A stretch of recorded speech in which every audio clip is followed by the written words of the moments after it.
faut l'enfermer. C'est pas possible. Bonjour à toutes et à tous et ravi de vous retrouver pour un nouveau numéro du podcast. Je suis avec Marie Patrux et Jacques Monclar. Bonjour à tous les deux. Bonjour à tous les deux.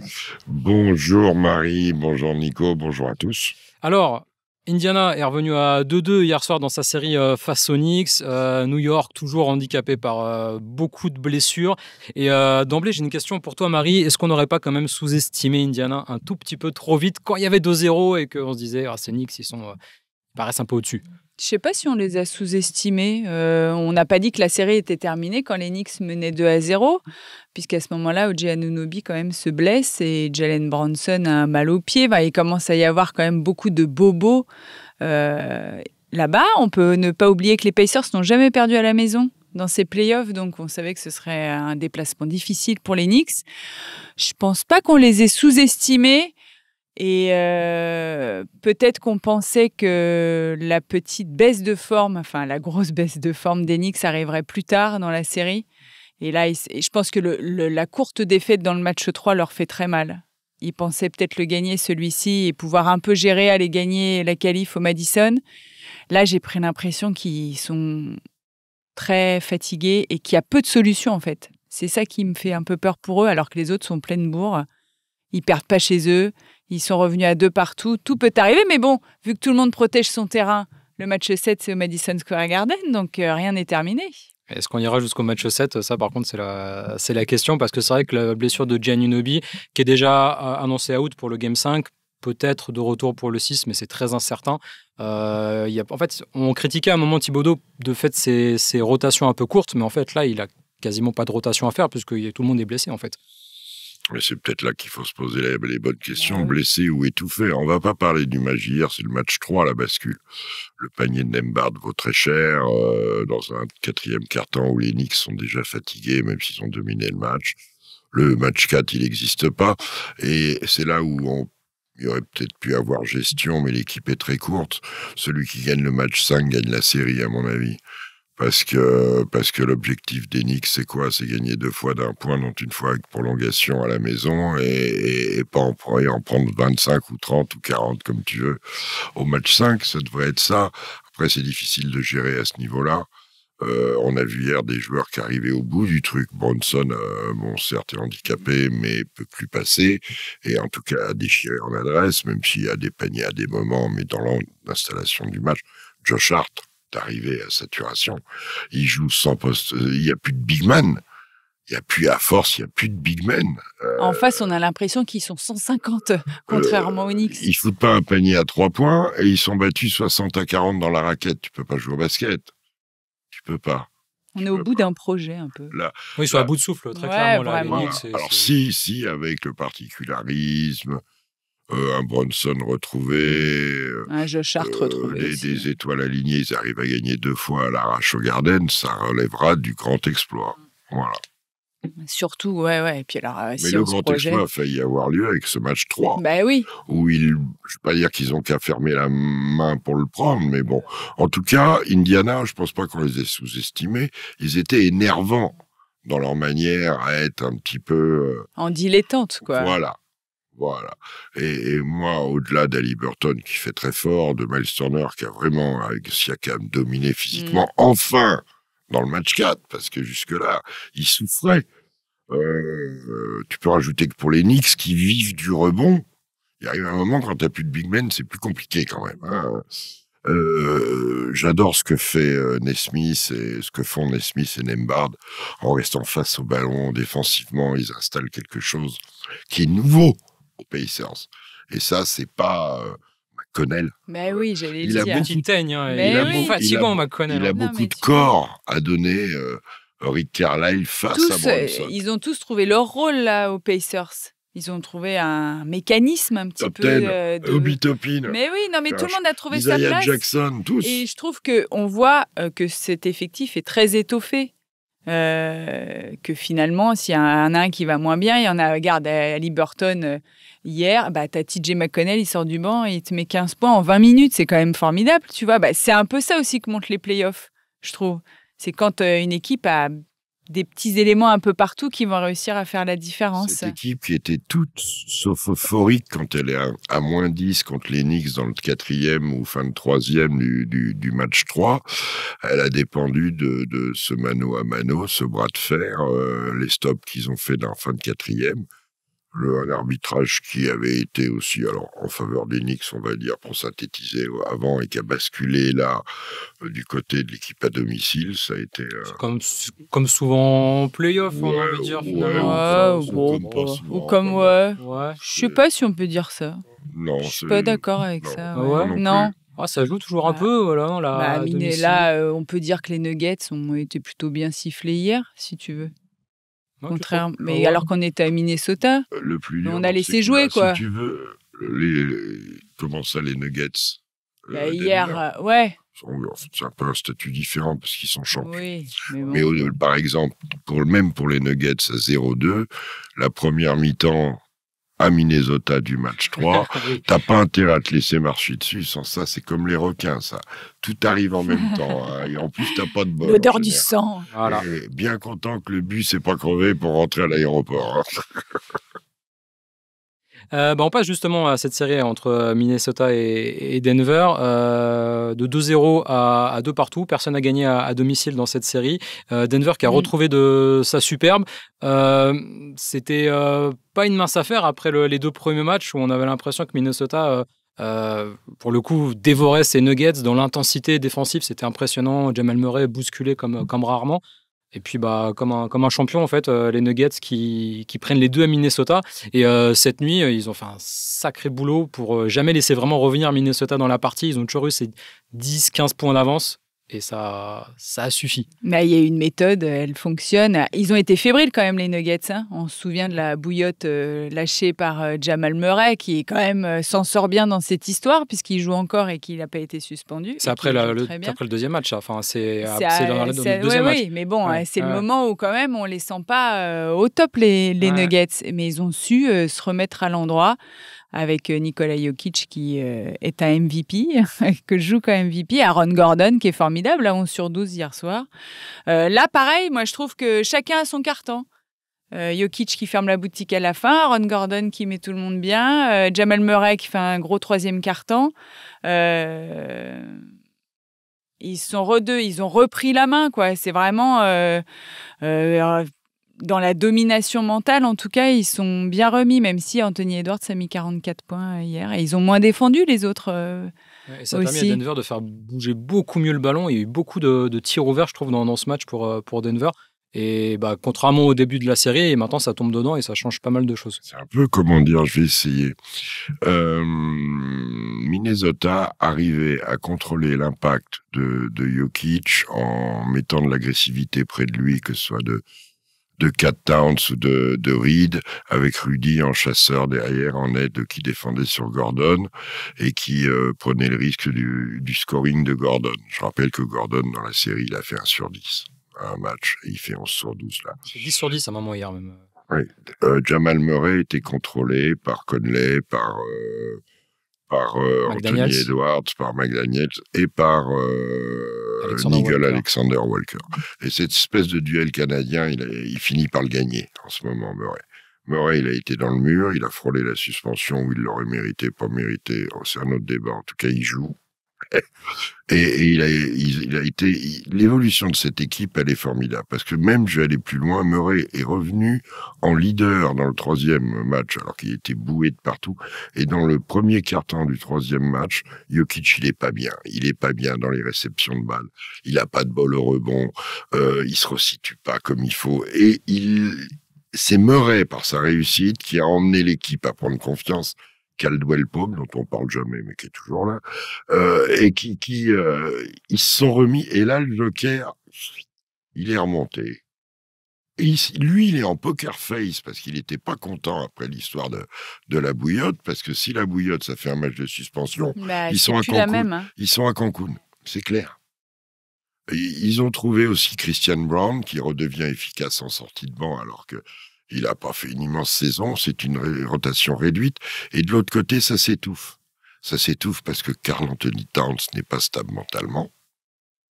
ça s'étouffe parce que Murray a pris le pas sur la ligne arrière. Mais c'est fragile, hein. Il y a 2-2. C'est une série au meilleur des 2 matchs. Au meilleur des 3 matchs, le premier à 2. Et on parle beaucoup d'Anthony Edwards, il a encore été énorme cette nuit, 44 points, mais il a un peu aussi été lâché justement par Towns, par Conley. Naz Reid aussi a eu beaucoup moins d'impact sur les 2 derniers matchs. J'ai l'impression qu'ils ont choisi leur poison, les Nuggets. Allez, vas-y, on le laisse on laisse Edwards, 44, mais les autres, par contre, on les laisse pas respirer. Je trouve que dans la Jamal Murray en conférence de presse, il dit mais moi je veux qu'on défende comme ça aussi avec l'équipe canadienne. C'est vrai que là aussi ça s'est inversé un petit peu. On disait à Minnesota ils étouffent tout le monde et tout ça, et là vraiment tout a été fait pour qu'ils n'arrivent pas à s'exprimer, les Wolves. Ouais, et puis la défense canadienne, moi c'est marrant qu'ils disent ça parce que je viens de l'employer dans un autre débat. Entre Lou Dort, Dylan Brooks, Nigel Alexander-Walker, bon courage, je vais pas marquer les points. Quelques spécialistes, la défense canadienne, ça va rester un label. Et je crois que Jamal Murray a su matcher ce niveau-là à l'extérieur et que sa performance est immense. Voilà. Quant au Joker, tout d'un coup, il est rentré dans une espèce de mission et à sa manière, il est en train de pour l'instant, il a retourné l'opposition avec les 3 ours. C'est ça. Ou les 3 loups. Aaron Gordon l'a bien aidé à la retourner. Oui, mais la qualité de la défense de Minnesota, c'était d'avoir coupé cette relation. Il lui donnait le shoot, mais on le voyait plus, il pouvait pas le servir sur la ligne de fond, d'où les balles perdues. Il y a eu un gros travail de Michael Malone, là, d'adaptation. Chris Finch lui avait posé un vrai problème, qui a été super bien exécuté avec Rudy, qui sortait bien sur les extérieurs, qui trichait bien entre les deux, pour choper Jokic et pour quand même contrôler Gordon. Tu peux pas leur donner des drives au gars, sans ça, en une demi-seconde, ils sont les 2 mains dans le cercle, hein, ça va vite, hein, ces bêtes-là. Donc, non, ils ont bien ciblé. Et ils gagnaient avec un Michael Porter dans la qualité, le scoring, qui en met pas. Donc ça, c'est bien. C'est un match de champions. Mais je maintiens, comme je le dis depuis octobre, que Sandwich Brown et Jeff Green sont un peu courts. Oui, parce que Reggie Jackson, Watson aussi, c'est pas. Tu joues ta maison. C'est peut-être pas. C'est pas le banc d'un futur champion a priori. Tu joues ta maison. Oui, non, mais en plus je viens d'avoir une maison, donc je vais pas tout de suite la. Je trouve que celui qui remporte cette série aura fait un grand pas peut-être. Ouais, parce que Thunder Mavericks, là... chaque jour suffit sa peine. Oui, je suis bien d'accord. Regarde Monaco, il faut en faire des choses pour aller dans un Final Four de basket, vrai, au final NBA. Pour moi, tiens, je vais te faire le résumé. Pour moi, les 4 équipes de l'Ouest peuvent être championnes. Oui, bien sûr, tout à fait. Ouais. Voilà. Hier, j'entendais pendant la com oui, à l'heure actuelle, pour l'instant, surtout sans Porzingis, alors complètement, les 4 de l'Ouest peuvent battre Boston sans Porzingis. Avec Porzingis, ça se discute. Mais à l'heure actuelle, quand on dit la différence entre l'Est et l'Ouest, elle est là. Elle est là. Oui, je suis d'accord avec ça. Même si je me donne un petit avantage au vainqueur de Nuggets Wolves. Ah ouais. Ouais. Tu vois pas Dallas gros comme un camion, toi. Je les trouve pas assez sérieux encore. Voilà. Ah, mais ils ont pris c'est son côté. Un peu lunatique. C'est quoi, c'est mon côté quoi? Maîtresse d'école. Ah ouais, voilà. La règle. J'ai pris la règle. Tu sais, je fais partie d'une génération qui se faisait taper sur les doigts. Ah, ça devait faire mal, ça. Oh là là, qu'est-ce que regarde, je m'en remets pas. T'en parles encore. Ouais. Mais parce que tu faisais souvent taper sur les doigts ou pas? Ça pouvait arriver. Bavard de trop. Thunder Mavericks, Dallas qui a retourné un peu cette série qui était menée 1-0, qui mène maintenant 2-1 avant d'avoir un 4e match à Dallas. J'ai failli m'embrouiller. Dallas qui, je trouve, est beaucoup plus sérieux depuis 2 matchs et ça change tout. Oui, mais alors attention. Attention, justement, ils ont été sérieux à pas rechuter. La rechute. Qui fait quand même pas mal la différence, je trouve, avec, alors évidemment, PJ Washington, qui est un peu le facteur X pour le moment, mais qui fait aussi beaucoup de mal avec Lively et Gafford face au seul Chet Holmgren. Il y a une différence de taille à l'avantage de Dallas qui, je trouve, commence à peser au fur et à mesure de cette série. Peut-être. Je sais pas. Je n'ai pas encore assez confiance en eux. Même si je me dis, tant que Kyrie est là, tout peut aller. Bien sûr, il y a Doncic et tout, mais je trouve que Kyrie Irving en finisseur de match, c'est quand même assez formidable. Mais je suis d'accord. Ils ont tout ce qu'il faut, mais je suis pas. Je valide pas encore totalement ce qu'ils font. Mais c'est bien ce qu'ils font. Bravo. Magnifique. Tu prends Kyrie Irving et Doncic, qui sont dans une équipe où ils peuvent pas jouer parce qu'ils sont vraiment archi battus à l'intérieur, et tu restructures l'intérieur, et avec PJ Washington, il a eu Lee et Gafford, ils ont une vraie force, donc ça. Et en plus, on oublie tous, là, Tim Hardaway qui revient. Oui, Il je vient me de posais revenir, la ouais. Josh question. Green qui est Ouais. revenu et qui est redevenu un basketteur utile. Dante Exum qui était déjà dans la boucle, cette équipe-là est dangereuse. Elle a retourné la série, oui. Kyrie en finisseur, oui, mais il faut y arriver à la fin. Hein. Bien sûr. Quant au maestro, à Luka Doncic, alors, il faudra que dans l'évolution de sa carrière, ils comprennent qu'il faut en lâcher quelques-uns pour être plus fit. Déjà, ça, c'est la leçon qu'il prendra après, qu'il gagne ou qu'il perde. De toute façon, il faudra l'apprendre.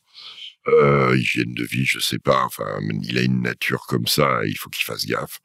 Là, il a mal au genou, il a pas mal au genou. Je sais aussi qu'il se régale de vivre dans le drama. Il a un côté comme Joel Embiid. Comme dans un match, quoi.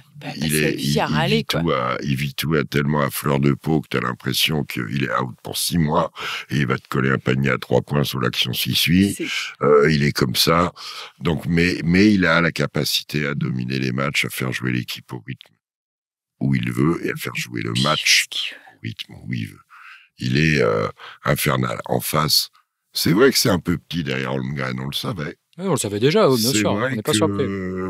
Jalen Williams continue à faire des bonnes stats, mais pèse moins sur les matchs que Holmgren. Moi, je pense qu'il n'y a jamais eu, très très rarement, un numéro 2 de draft aussi fort. Un numéro 2, enfin bref, vous m'avez compris. Un numéro 2 au rookie, bien sûr. Ouais. Quant à SGA, il est Isaiah Joe est vraiment une bonne surprise. Isaiah Joe et Jalen Williams aussi. Il avait déjà apparu dans la fin de saison régulière. On va pas parler de Lou Dort, il fait partie de ses premières pointes défensives. Et Shea est quand même un joueur d'une élégance, d'une beauté. Et d'une régularité. Ils ont inventé un move, là, lui, Ja Morant, avec le ballon qui part devant les appuis. Il est smooth au possible. Voilà. Et puis, il est capable, lui aussi, de s'adapter à la défense canadienne, hein, parce que c'est un peu ce qu'il a sur le poil quand il a la défense australienne avec Josh Green, qui est agressif. Il a des mecs comme ça qui lui sautent sur le poil, il bouge pas une oreille. Je suis pas loin de penser que le duel des stars, quand même, des franchises, cette série marquera le duel entre Luka et Shai Gilgeous. On met Kyrie à côté. Oui, il a un profil de franchise, mais on sait qu'il peut pas l'être parce que il y a trop parfois ça. Ouais, mais ça sans lui, évidemment, il passe pas. Enfin, je trouve que Kyrie est quand même un élément c'est la valeur fondamental. Ouais. C'est la valeur ajoutée que n'est peut-être pas encore totalement Jalen Williams à côté de Shai. Oui, mais le challenge, c'est de le devenir. Oui, mais il va probablement le devenir. C'est un sophomore, on va pas l'oublier quand même. À côté de Shai, très sincèrement, celui que je verrai toujours en numéro 2 et premier assistant, l'autre c'est le président, lui il est vice-président, c'est quand même Holmgren. Hein. Parce que oui, Gafford est imposant physiquement, Zubac l'avait remué, si Holmgren refait surface sur un match et domine, OKC gagnera le match, que ce soit à Dallas ou à OKC. Holmgren, alors il est peut-être fatigué, hein, c'est un gamin, lui il a progressé là en play-off, il en a appris des choses. Mais Holmgren, ils ont un trio majeur, hein, alors oui, les autres, Jalen Williams, tout ça, Isaiah Joe, bonne surprise, Gordon Hayward, échec total. Pour l'instant, faut voir. Hein. Ah oui. Mais là, c'est mais il a pas du tout apporté ce qu'il. Non, mais bon. Il joue quasiment pas de toute façon. Ouais. Positif. T'en as des anciens comme ça, Patty Mills à Miami, ça a fait pareil. Ouais.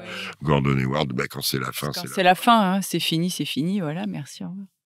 On enchaîne, on termine pour la dernière série entre les Celtics et les Cavaliers. Comme prévu, Boston a de la marge, mais comme au premier tour, ils ont quand même lâché un match à domicile. Ça, c'est quand même... je disais que Dallas n'était pas toujours très sérieux. On peut faire exactement le même reproche à Boston. Il leur manque un joueur. Il leur manque un joueur. Okay. Et heureusement que les Cavs... Hein? C'est pas les seuls, mais c'est vrai, ils sont pas sérieux.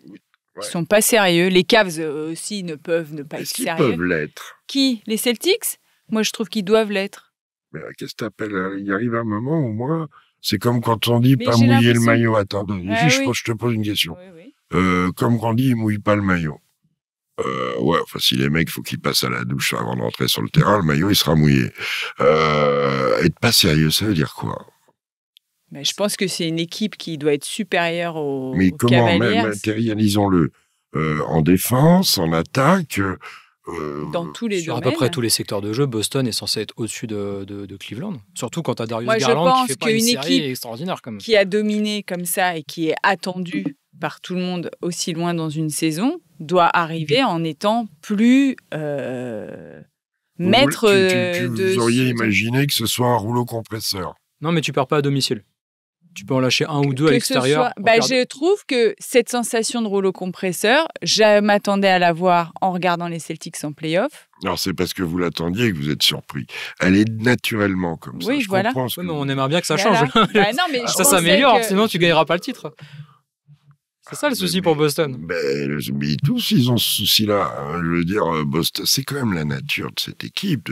Et encore, ils tombent sur un Derrick White de gala pour compléter cette manière de jouer qui est magnifique, mais qui est hyper dangereuse quand tu veux gagner. Le basket, moi, je pense que c'est leur axe de progression le plus alors important. après, en ce moment, il n'y a pas Porzingis, certes. Est-ce que Porzingis a plus d'influence sur Boston que Jarrett Allen sur Cleveland? C'est ce que j'allais dire. Ça reste discutable. Non, discutable, ouais. Ça reste discutable. Ouais, je sais C'est pas. assez équivalent. Ouais. Donc, les deux. Et que moi, ce qui me choque aussi, tu vas sourire, Joe Mazzulla est un mystère. Et quand je vois jouer les Seas, je vois des runs positifs qui sont stoppés par le coach adverse, même si Jamie Bickerstaff, je fais pas l'unanimité, mais je trouve qu'il stoppe quand même quand il y a le feu. Mazzulla, il a joué, lui, les runs positifs, oui. Mais quand ils sont points dans la truffe, il bouge pas une oreille, dis donc. Il faut, je pense que Jay Brown, et on a vu Jay Brown parler avec Tatum, mais Tatum, c'est le Buster Keaton des franchise players.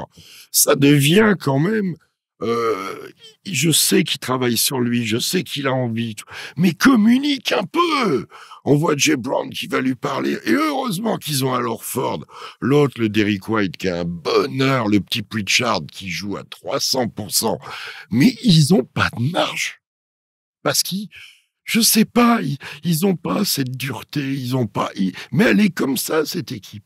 Ils gagneront ou ils gagneront pas, mais comme ça. Moi, c'est pour ça que je dis que les 4 de l'Ouest peuvent gagner. C'est pour ça. Toute l'année, je vous l'ai dit. Il y a ce côté. Et vous attendez. Non, je rigole en disant ça. On n'a pas dit on est le 13 mai, et Marie Patrick, institutrice en chef, depuis le 15 octobre, elle dit ils sont encore pas sérieux. Très bon élève. Peut mieux faire. Mais c'est bien résumé pour Boston, pour le coup. Mais oui, mais moi, je trouve qu'on n'arrête pas de dire, ça fait des années qu'on dit il faut qu'ils progressent là-dessus, ils n'ont pas progressé là-dessus. Même si c'est leur nature, tu essaies de travailler là-dessus, tu essaies de t'améliorer. On revit les mêmes trucs, en fait. C'est toujours le même feuilleton. C'est comme ça qu'on fait des what-if. Bah oui, mais pour l'instant, on fait pas un what-if. On dit, on va revivre la même histoire avec cette même équipe et ils vont revivre la même désillusion au mois de juin. Alors que ils ont des soucis pour eux, en fait. Non, parce que je pense qu'ils vont pas gagner. Tu sais pourquoi, Nico? On va peut-être finir. Moi non ça. plus, je pense pas. Tu sais pourquoi? Parce qu'elle culpabilise encore du titre que les Warriors ont piqué. Pas du tout. Remets pas ça sur la table. lui rappelle, elle se dit, on a été trop culpabilise méchants. de quoi? Ils sont traumatisés à vie, regarde. Pour Cleveland, est-ce qu'il y a quand même un espoir dans cette série? Il y a 2-1. Ça peut... ils peuvent pousser en 6 ou 7. Ça peut être plus long. Ils peuvent les embêter longtemps. S'il y a 6. En 6. Allez. On va voir la suite, là, mais Cleveland a un potentiel incroyable. Donovan Mitchell est très mystérieux. Tu tombes sur Garland, mais le vert vient de faire surface. Je sais pas. C'est bizarre, cette équipe, pareil. Ils ont tout ce qu'il faut en boutique. Dans la boutique, là, allez. Faut y aller, là. Il y a des dynamiques. Indiana est dans une dynamique positive. Ouais. Cleveland n'est pas obligatoirement ou pas encore. Ça n'a pas fait le même effet, tu vois. Je sais pas, mais une petite chance, oui. Petite. Petite, mais peut-être un peu plus grande qu'au début de la série. Ok. Bon, on va rigoler un peu pour la fin. Knicks Pacers, qui passe? Pacers. Jacques? Ah, tu t'attendais pas, mais voilà, je vous demande nos petits pronostics au milieu de la série, voilà. Le pronostic, en toute objectivité, c'est les Pacers. Mais il faut qu'ils donnent chaque goutte de transpiration jusqu'au bout. Les Knicks, ils vont la donner. Ah oui. Les Knicks rien en 7, lâcher. 2 fois d'un point. Oui, ça peut le faire. Et tu en prends 30 dans le match 6 à Indiana. Oh, tu laisses tomber, tu fais tourner, enfin. Tu fais tourner qui Manège. Il fait tourner la Ouais. fête. Bah là, il pas a grand ouvert monde. son banc hier. Tu demandes à il y a Shaq Spree, Milton qui a joué. oui. En plus, ça s'est vu que ça faisait un moment qu'il n'avait pas joué. Un jour aussi, on Le en demande pauvre. beaucoup. Non, mais je dis pas ça, c'est pas Oh. méchant. Pas simple. Hein. Ah, bah, Ouais, voilà. Oui, qui c'est qui l'a commenté Minnesota, Denver, Denver. Le champion. Thunder, Mavericks. Ça, c'est Ça, elle est dur. dure, celle-là. Celle-là, elle est dure. Moi, je pars pour les Mavs. Ouais, moi, je vais dire Thunder pour pas dire comme Jacques, mais bon. Mais bon, Kyrie, quoi. Ouais, puis les deux seront beaux. Mais oui. Il va y avoir une finale de conf Oui, Ouest oui. absolument exceptionnelle. Et puis Boston, Cleveland. Boston, quand même. Oh bah les six, et puis eux, on a envie qu'ils sortent à l'Est pour que... Non, mais il allait jusqu'au bout, quoi. Qu'ils jouent pour le 18e. Ça fait partie de l'histoire de la NBA. Il y a 2 équipes à 17 titres pour Boston. Ce serait un formidable booster. Depuis le temps qu'ils l'attendent. On termine rapidement, Marie, si t'as le temps. Ouais, c'est bon. 5 minutes. Allez, la mais loterie, là-haut. c'était cette nuit. Draft le 26 juin sur Bein. Sur Bein, oui. Oui, Oh, Tout à fait. sur Bein. 2 jours, hein, on Sur rappelle, 2 hein. jours, un jour pour le premier tour, un autre pour le deuxième, au Barclays Center. Et Atlanta qui a récupéré le first pick alors qu'il n'y avait que 3% de chance de l'avoir. Est-ce que ça doit impliquer une reconstruction pour Atlanta? Est-ce qu'on exite Trae Young, les Capella, peut-être des Dejounte Murray? Est-ce qu'on repart sur un nouveau cycle avec Je sais un pas first pick si. qui pourrait être français d'ailleurs? Oui, mais est-ce que un premier. C'est pas Victor Wembanyama qui arrive non Ça sera plus, sûrement hein. Alex Sarr ou Zachary Zachary Rizaché. Rizaché. Ouais. En tout cas, ils ont de la monnaie d'échange. Ah, Et ouais. ils ont de quoi discuter, les Hawks. Après, c'est peut-être en effet le début d'une reconstruction nécessaire pour cette franchise qui me semble être allée au bout de son projet, là. Après, moi, ce que je vais retenir surtout, c'est qu'on va encore avoir des Français très hauts. Bah et oui. que décidément, la France est un gros fournisseur de bons joueurs pour la NBA. Et ça, c'est quand même super pour la cool, draft. quoi. Pour la draft, oui, mais bon. Ah bah, il y a quelques trajectoires Oui, qui nous qui nous laissent laissent dubitatifs. Oui, ça, C'est pour ça que moi, je suis pas sûre que le fait qu'ils aient le choix numéro 1, vu la qualité de la draft qui va arriver, rechange la vie des Hawks. Tu veux dire par là, pour traduire, c'est pas de bol d'avoir du bol. Voilà. Ça va, on gagne pas 2 fois au loto, quoi. Ouais. Non, Si, puis, Cleveland. Oui, mais Cleveland bon. a c'est pas fait gagné de- 3 fois en 4 ans même Oui, Cleveland? mais deux fois de suite. Ouais, Deux puis fois. ils ont Anthony Détroit Bennett ne dans le gagnera lot. pas au loto. Ah, mais ça, c'est leur problème. Ah oui, ça c'est sûr. Ça, c'est leur problème. C'est vrai. Mais t'as le premier choix. Ah ouais, bien T'as sûr. le droit de te gourer. La ton- loterie est bien faite parfois en NBA. ça, c'est- Mais la leçon, c'est que Détroit a vraiment pas de bol. Ah, ça, cinquième Ça, c'est pas mal. les Pistons, ouais. Que avec nos 3 Français top 8, on va dire top 10, on a de fortes chances d'en avoir encore un à San Antonio Ouais. qui a 2 pics bien placés. Je crois que 4 et c'est 8. 4 et 8. 4 et 8. Donc, ça peut le faire. Qu'il y aura que- un autre Français que peut-être je aux pense que Wizards aussi, hein, avec Bilal. Topic, par contre, plaît beaucoup aux Spurs. Donc, ça c'est un peu sur le poste pour Zach, Rizaché, voire même Tidjane. Ce qui a à retenir, c'est Houston 3e, avec ouais. une équipe qui quand même a déjà un projet assez avancé. Bilan à l'équilibre cette saison, 41-41. À l'ouest, tu récupères le 3e choix de la draft. Bah, tu regardes dans la liste, parce que là, finalement, d'intéressant, il peut y avoir Klingan, il peut y avoir bien sûr Alexa. Sur les postes 5 à Atlanta, avec Okungu et Capella, ils peuvent prendre une décision sur un des deux, oui, ou le mettre en développement avec, mais faut voir. C'est pas une draft qui change le visage de la ligue, mais il y aura des bons joueurs qui font sortir. Il faut pas la résumer à ce qu'est le top. Peut-être, il va y avoir un volume de joueurs et on voit de plus en plus que des mecs qui sortent 37, 40, ils deviennent des stars NBA, des vrais stars, qui gagnent des matchs. Hein, on n'a qu'à voir les cursus de certains qui jouent en ce moment, parce qu'au bout du bout, Haliburton, il est 13e, c'est une superstar maintenant. Donc, Kawhi aussi a été 13, je crois, Kawhi, dans ces eaux-là. 14-15. Ouais, dans ces eaux-là, entre voilà. 13 et 15. Enfin, il y a des stars Voilà, après le top 10. Hein. Non, mais il y a des joueurs aussi qui sortent du 2e tour, qui ont un vrai rôle dans des équipes de play-off. Hein. Bronson, non Mitchell Robinson, c'est 36e Mitch, du 2e tour. Oui, Donc, il y en a non, plein. mais Mais il y en a plein. voilà, Ouais, il y en a plein. c'est sûr que ça. Et cette année, effectivement, sans faire injure à personne, Voilà. il y aura entre le numéro, voilà, ça va être un petit peu, pas au bonheur la chance, mais la réussite, et que des mecs saisissent leur chance. tu vas avoir, allez, du numéro 5 au numéro... 15-20. Plus, ouais. jusqu'au milieu du deuxième Ouais, tour. tu parles pas bien le... Bah, c'est pas facile à traduire des fois, ouais, à déchiffrer. Ça va faire, enfin, il va y avoir une densité de joueurs et la maturité mentale, le bon endroit, le coach qui a envie, le joueur qui est sérieux, enfin tout, il va y avoir des surprises incroyables. Bref, ne soyez pas draftés à Détroit, voilà, on peut souhaiter ça me fait de la au peine futur, quand même. Hein. Au futur rookie, parce que c'est pas simple d'être rookie à... Ah si, puis la Pistons. nouvelle de la semaine, c'est Mike Budenholzer qui arrive Oui. à Phoenix. au Suns et qui a dit à tous les assistants que s'ils voulaient pas rester, c'était pas grave. Mais ils les ont pas gardés, de toute façon, non, c'est fini. Non, là. mais voilà, mais c'est lui qui a demandé. Ah, c'est lui qui a demandé. Il a dit qu'ils étaient OK, mais s'ils voulaient partir, c'était aussi bien. Allez, c'est comme ça Ça qu'on pose les termine bases. ce numéro. Bah oui, il y a beaucoup de choses à revoir quand même. Qu'est-ce que j'ai vu pour les Lakers là, dans les nouveautés aussi Bah, ils attendent leur coach encore. Oui, mais justement, les nouveautés. Ah, de coach. les nouveautés de coach. Borrego. James Borrego. Ah, purée. Voilà. Oui. Pardon. Bon, ça... On s'arrête là, il n'y a pas grand-chose à Ouais, dire. voilà, vous en reparlerez dans la semaine. James Borrego, Ah, voilà. Allez. voilà. C'est quand là, dans la semaine là Et jeudi. Jeudi. Oula. Merci à tous de nous avoir Salut. écoutés. Merci Marie, merci Jacques. Et bonne semaine à tout le monde. Ciao. My goodness, my goodness. Il faut l'enfermer. Bang, bang, bang. C'est pas possible.